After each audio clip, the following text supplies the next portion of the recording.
Alô você, ligado no canal do Túlio Rodrigues Vaz, da comunidade evangélica Telestai.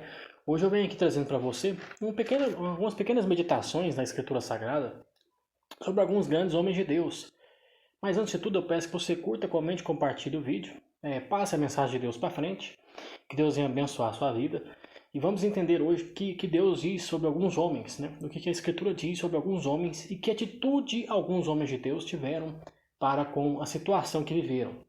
Aqui em 1 Reis 17, verso 1, diz assim: Então Elias, o tisbita, que era dos moradores de Gileade, disse a Acabe: Vive o Senhor Deus de Israel, diante do qual eu estou, que não haverá chuva nem orvalho nestes anos, a não ser pela minha palavra. Então Deus, ele apresenta esse profeta chamado Elias. Elias em hebraico significa Javé é Deus, ou o Senhor é Deus, ou Deus é o Senhor, ou o Senhor é meu Deus. Então Deus apresenta Elias do nada. Ele cai de paraquedas e ele sai voando, né? Ele é um personagem muito icônico na Bíblia, talvez o maior profeta no sentido de poder, arsenal, né? Arsenal espiritual. Elias, então, ele é o mais poderoso no sentido de ser o mais lembrado, né? Porque jogou fogo no holocausto através de uma oração, da sua devoção a Deus. Elias, então, significa o Senhor é Deus. Então Elias, ele carrega o brasão do Deus de Israel, ele carrega o brasão de Jesus Cristo, ele carrega a cruz de Jesus Cristo no peito dele. E tisbita significa que esse cara era um homem forasteiro daquela região ali, ele não pertencia a Samaria. Gileade significa rochoso, Gileade é um lugar rochoso, então Elias ele vem de um lugar rochoso. E como aquele lugar era rochoso, Elias então era um homem preparado para qualquer tipo de adversidade ambiental. Ele era um homem que tinha o corpo preparado para as dificuldades ambientais que se acarretariam, porque ele vem de Gileade, uma região montanhosa, onde feras ali selvagens habitavam, como os leões, né? Ali em Israel, como o livro do profeta Amós diz que o leão brama de Sião. Por quê? Porque era comum naquele lugar ter o ataque de leões, animais felinos de grande porte que matam os homens com muita facilidade.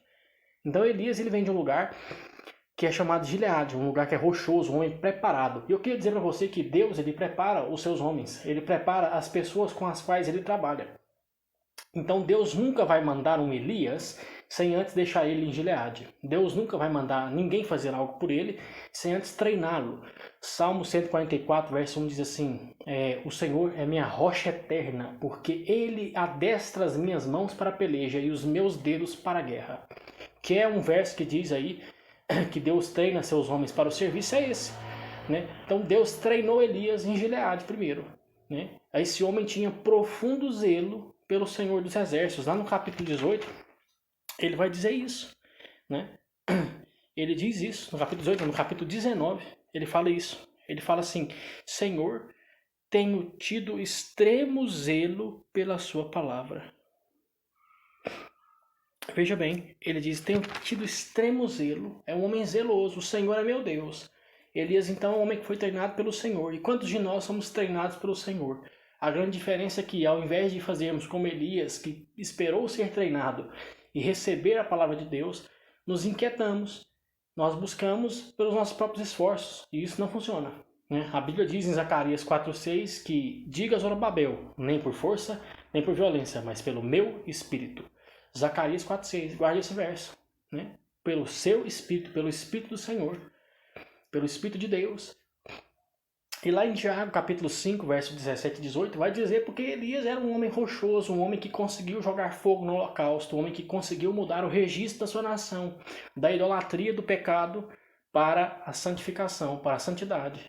Foi por conta do seu momento de oração. Elias era um homem semelhante a nós, com as mesmas paixões, mas Elias orou. Não é simplesmente uma oração do tipo, Senhor, me abençoe. Não, esse homem orou por muito tempo. A Bíblia diz que a fome e a seca duraram 3 anos.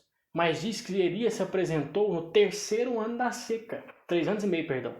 3 anos e meio durou. Está lá em Mateus. Mateus não, em Lucas. Jesus fala isso. A seca nos tempos de Elias, lá em Lucas 4, se eu não estou enganado, durou 3 anos e 6 meses. E diz que no 3º ano Elias se apresenta a Acabe, no 3º ano da seca. Então quer dizer que esse homem, né, ele deu uma palavra para Acabe e ele passou 3 anos orando. 3 anos orando sem parar, perturbando Deus sem parar. Um homem que orou sem parar na presença de Deus. Vive o Senhor perante cuja face eu estou. Né? Eu estou diante da face de Deus todo dia. Todo dia eu e você estamos diante da face de Deus. O Senhor é meu Deus, Ele é seu Deus, você querendo ou não. Nós estamos diante da face do Senhor. O Evangelho, ele nos salva mediante a nossa situação de aceitá-lo, de buscar Ele, de desejar, de ter uma fome.